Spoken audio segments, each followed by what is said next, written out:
Shalom, shalom, le peuple de Dieu, shalom. Soyez les bienvenus dans notre chaîne de lire à la Bible ensemble pour avoir un peu plus de connaissances. Amen. Tous les sabbats. Alors, nous y sommes. Vraiment, soyez les bienvenus. Sans tarder, nous allons lire notre lecture de la semaine, je veux dire du sabbat, pour avoir un peu plus de connaissances. 2 pages, en tout cas le sabbat. La semaine, on a aussi le droit d'aller lire la Bible, tout à fait normal, c'est pas interdit. Ceux-là qui ont le temps, vous pouvez toujours lire la Bible. Attendez pas que le samedi. Le samedi, c'est pour nous fortifier, pour nous encourager d'être là, pour être dans la présence du Père et dans sa parole. La semaine ne peut pas passer sans que nous lisons la parole. Nous devons le lire. Amen. Alléluia. Sans tarder, nous allons prier et commencer la lecture, notre lecture de lire la Bible ensemble. Merci tendre Père. Merci Père pour ce moment que tu as permis, que tu as accordé Père. Merci mon Père pour toutes choses. Il n'y a rien dans ce monde Père que nous disons, nous ne pourrons pas dire merci. Tout est grâce Seigneur. Merci pour le courage, la force que tu nous permets malgré des hauts et des bas Père. Merci de nous soutenir, merci de nous enseigner. Merci de ta présence, Seigneur. Ouvre notre intelligence, Seigneur. Remplis-nous d'intelligence de connaître, Père, tes voies. Dans le nom de ton Fils, Seigneur, ainsi j'ai prié. Amen, amen et amen. Alors, nous allons prendre 2 pages dans la Bible de Nombre. Alors, la dernière fois, on a lu 2 pages, c'était 17 et 18. Aujourd'hui, on va lire 19 et 20. L'intégralité de 2 pages, dans verset 1 à verset 22, le nombre 19, et bien après, nous allons prendre verset 20, nombre 20, et verset 1 jusqu'à 29. Alors, nous avons de quoi lire, n'est-ce pas? Bénissons la parole de Dieu, et c'est parti. L'Éternel parla à Moïse et à Aaron et dit, verset 2, « Voici ce qui est ordonné par la loi que l'Éternel a prescrite en disant, parle aux enfants d'Israël et qu'ils t'amènent une vache rose, sans tache, sans défaut corporel, et qui n'ait point porté le joug. » Verset 3. Vous la remettrez au sacrificateur Éléazar, qui la fera sortir du camp, et on l'égorgera devant lui. Verset 4. Le sacrificateur Éléazar prendra du sang de la vache avec le doigt, et il en fera 7 fois l'aspersion sur le devant de la tente d'assignation. Verset 5. On brûlera la vache sous ses yeux, on brûlera sa peau, sa chair et son sang avec ses excréments. Verset 6. Le sacrificateur prendra du bois de cèdre, de l'hysope et du cramoisi. Il les jettera au milieu des flammes qui consumera la vache. Verset 7. Le sacrificateur lèvera ses vêtements et lèvera son corps dans l'eau. Il lavera son corps dans l'eau. Puis il rendra dans le camp et sera impur jusqu'au soir. Verset 8. Celui qui aura brûlé la vache lavera ses vêtements dans l'eau et lavera son corps dans l'eau, et il sera impur jusqu'au soir. Verset 9. Un homme pur recueillera la cendre de la vache et la déposera hors du camp dans un lieu pur. On la conservera pour l'assemblée des enfants d'Israël, afin d'en faire l'eau de purification. C'est une eau expiatoire. Verset 10. Celui qui aura accueilli la cendre de la vache lavera ses vêtements et sera impur jusqu'au soir. Ça sera une loi perpétuelle pour les enfants d'Israël et pour l'étranger en séjour au milieu d'eux. Verset 11. Celui qui touchera un mort, un corps humain, quelconque sera impur pendant 7 jours. Verset 12. Il se purifiera avec cette eau le 3e jour et le 7e jour. Et il sera pur, mais s'il ne se purifie pas le 3e jour et le 7e jour, il ne sera pas pur. Verset 13. Celui qui touchera un mort, le corps d'un homme qui sera mort et qui ne se purifiera pas, sur le tabernacle de l'Éternel, celui-là sera retranché d'Israël. Comme l'eau de purification n'a pas été répandue sur lui, il est impur et son impureté est encore sur lui. Verset 14. Voici la loi. Lorsqu'un homme mourra dans une tente, quiconque entrera dans la tente et quiconque se trouvera dans la tente sera impur pendant 7 jours. Verset 15. Tout vase de couvert sur lequel il n'y aura point de couvercle attaché sera impur. Verset 16. Quiconque touchera dans les champs un homme tué par l'épée ou un mort ou des ossements humains ou un sépulcre sera impur pendant 7 jours. Verset 17. On prendra pour celui qui est impur de la cendre de la victime expiatoire qui a été brûlée et on mettra dessus de l'eau vive dans un vase. Verset 18.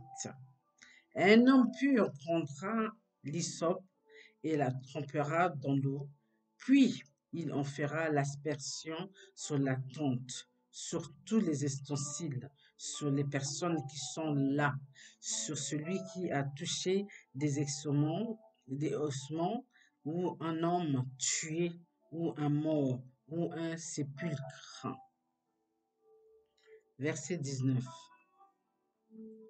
Celui qui est pur fera l'aspersion sur celui qui est impur. Le 3e jour et le 7e jour, il le purifiera. Le 7e jour, il lavera ses vêtements et se lavera dans l'eau. Et le soir, il sera pur. Verset 20. Un homme qui sera impur et qui ne se purifie,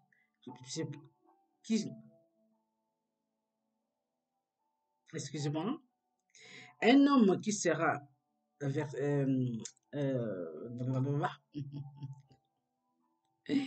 Nombre 19, version 20.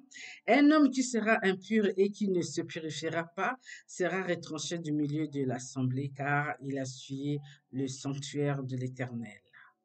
Comme l'eau de purification n'a pas été répandue sur lui, il est impur. Verset 21.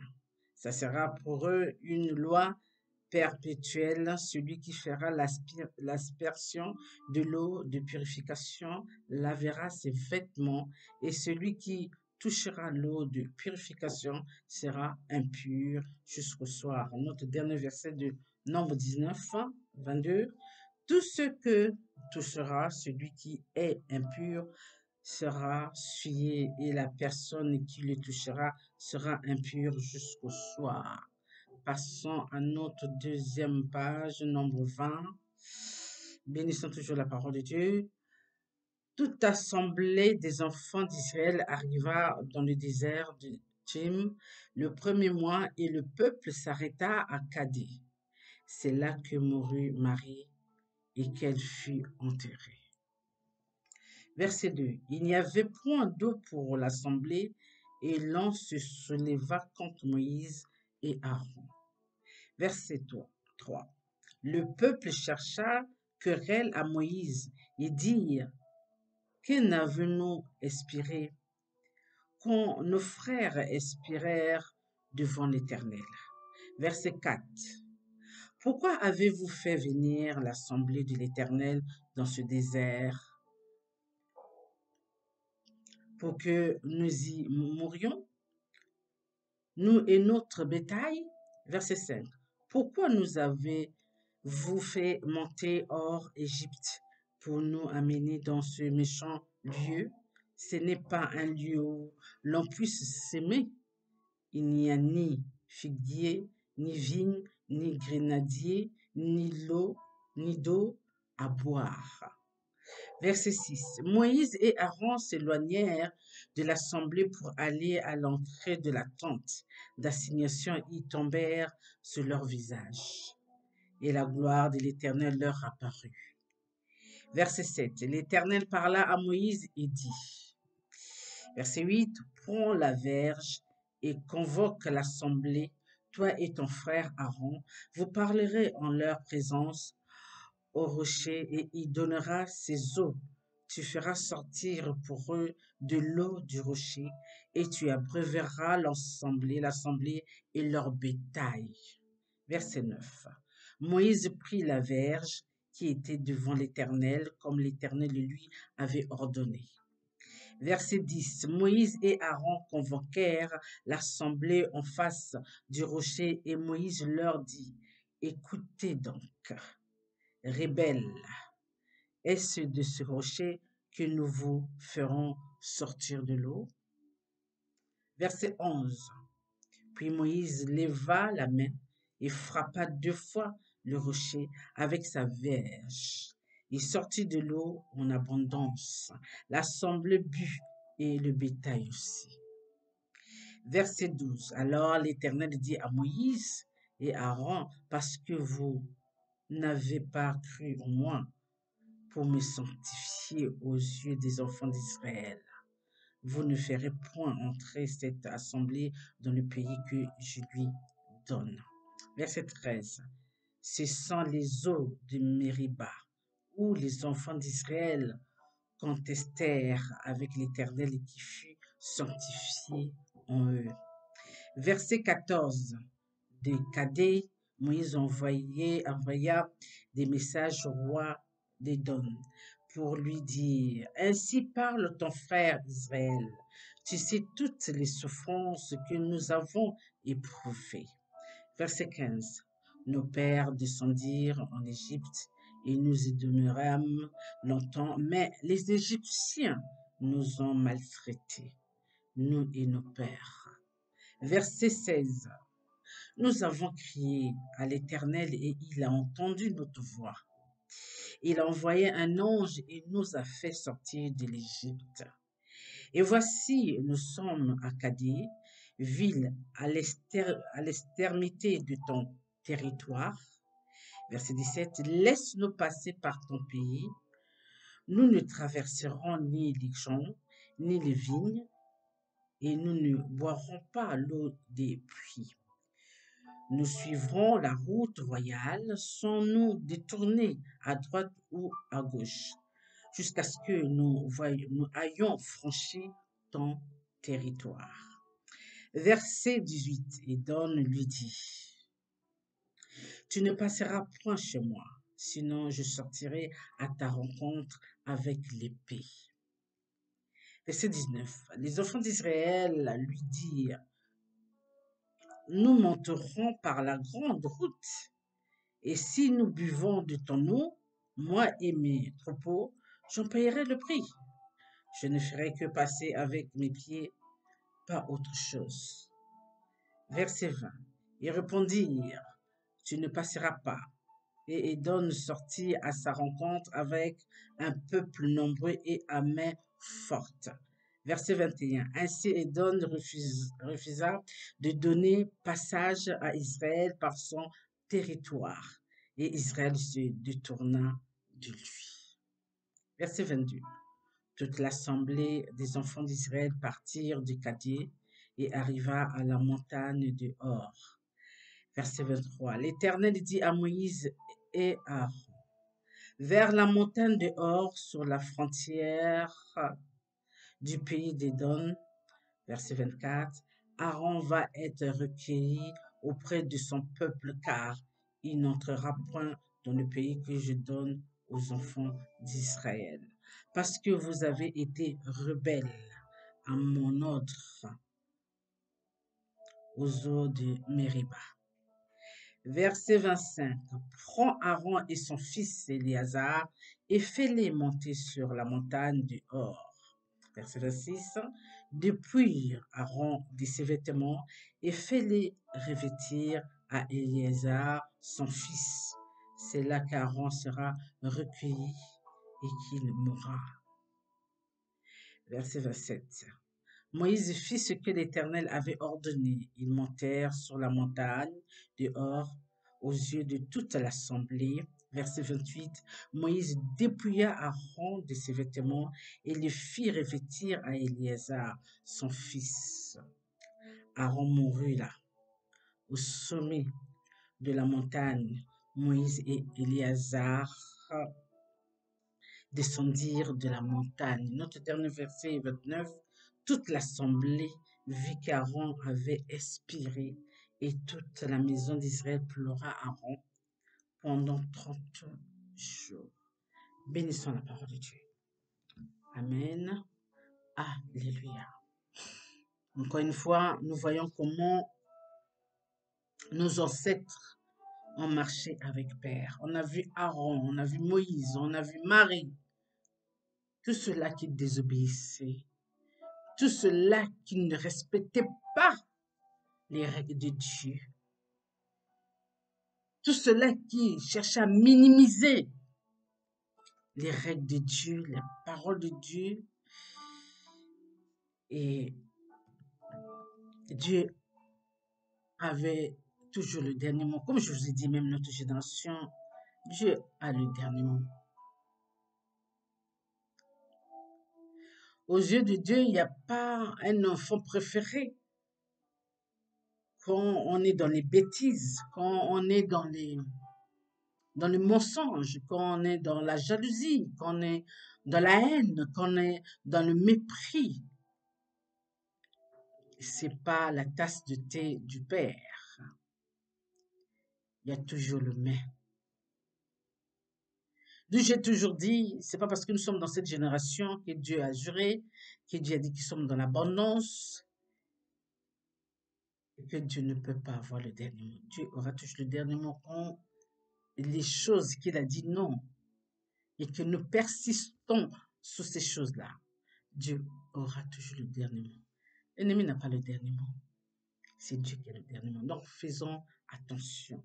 Nos actes posés, nos pensées, nos visions, la manière que nous parlons par rapport aux uns, par rapport aux autres, la manière que nous nous comportons avec les uns, avec les autres, les mensonges, la trahison, tout ça, ça aussi, Dieu veille à ce que ça ne continue pas dans nos vies. Nous devons comprendre qu'il y a des choses que Dieu est d'accord, il y a des choses que Dieu n'est pas d'accord. Et c'est à nous de le comprendre. Dieu ne va pas encore venir nous le répéter comme ça, comme il le dit toujours, je vous fais piqûre de rappel. Piqûre de rappel, c'est quoi? C'est la Bible que Dieu dit de relire et de relire, d'être toujours à côté de ce livre, que ce livre ne s'éloigne pas de vous. Il y a une raison, n'est-ce pas? Pour connaître les règles, les préceptes de Dieu, les lois, et marcher piano piano. Il n'y a pas de préféré. Tu marches bien avec le Père, tu es le préféré du Père en ce moment-là. Tu marches mal avec le Père, c'est Dieu qui a le dernier mot. Amen. Sur ce, les bien-aimés, bon sabbat et restez dans la présence de Dieu et méditez la parole de Dieu.